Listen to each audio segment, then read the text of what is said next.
There's this idea a very deep idea in clinical psychology, a fundamental idea, which is that if someone's anxious about something, what you do is and it's getting in their way, you take what they're anxious about and you define it, because that already delimits it, right? Because one of the problems with being anxious about something is you won't speak of it. It's like Voldemort.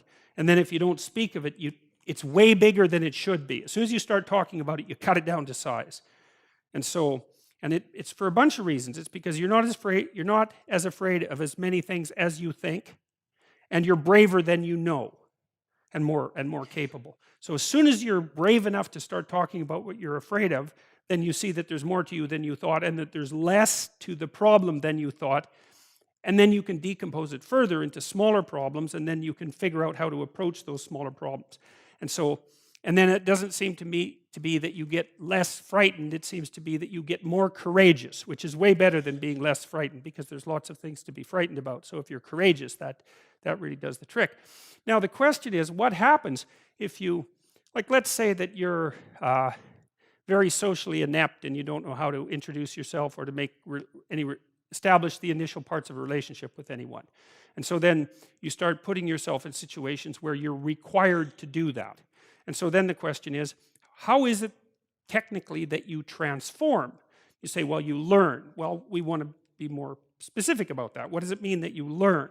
Well, if you're dealing with someone who's particularly socially inept and you're doing psychotherapy with them, you might teach them how to shake someone's hand properly and say their name and remember the other person's name. And so you just practice that with them so that they have the motoric routine down. So that form of knowledge is built right into your body. It's like, look at the person, put out your hand, shake it, not like a dead halibut, but with a reasonable grip. Say your name, don't mumble it, look at them so that they can hear you, and then when they say their name, try to remember it. And then so you can practice that with people, and so then they develop something that's motoric, right? It's embedded right in their body.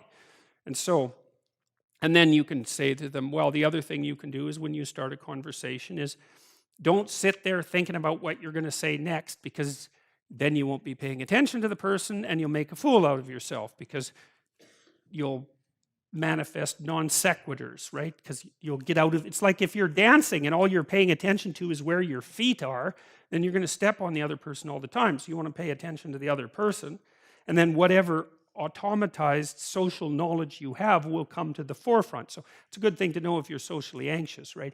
If you're socially anxious, one of the things you should do is pay way more attention to the person you're talking to rather than less, and you should pay as little attention as possible to yourself. So if you feel yourself falling in because you're anxious, then what you do is you push your attention out and pay attention to the person, because to the degree that you've been socialized, then all your automatic responses will kick in. So, but anyway, so you go out into the social world and you learn to shake someone's hand, and you learn how to listen to them and ask them questions, because that's the next thing, because people love, you can't just ask them random questions, obviously, but if they start talking to you and you don't understand something about what they're saying, or maybe something they said is interesting and you ask them a question, they're pretty damn happy about that, because it means you're actually paying attention to them, and people actually love to be paid attention to, because it hardly ever happens. So they really, really like it. And so, okay, so what's happening? Well, first of all, you're mastering the automated motor movements, right? Where to point your eyes, where to put your hands, how to move your lips, like really embodied knowledge. It's a special kind of memory, and you're practicing that. And so that's building new skills for you. And then by listening to the person and watching yourself interact, you're also generating new abstract information that enables you to conceptualize the world in a different way. So if you go out and talk to 10 different people or 50 different people, then you get to listen to what those 50 people said, you get to watch how they express themselves, and you gather a corpus of knowledge that changes the way you perceive, that broadens you as a social agent. Okay, so that's two forms of knowledge. But then there's a third one, which is really interesting, which is that, you have a lot of biological potential.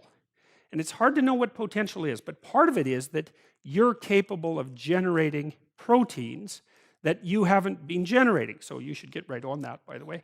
So, but the way that works in part is that if you put yourself in a radically new situation, then your brain, that there are genetic switches that turn on because of the demands of the new situation that code for new proteins. So it's as if you have latent software, that would be one way of thinking about it, that will only be turned on if you go into the situation where that's necessary. And so then you might think, well, if that's the case, how much of you could be turned on if you went a whole bunch of different places? And that's a that's a profound question, because one of the deep answers to how you should get your life together is you should go a very large number of places and turn yourself on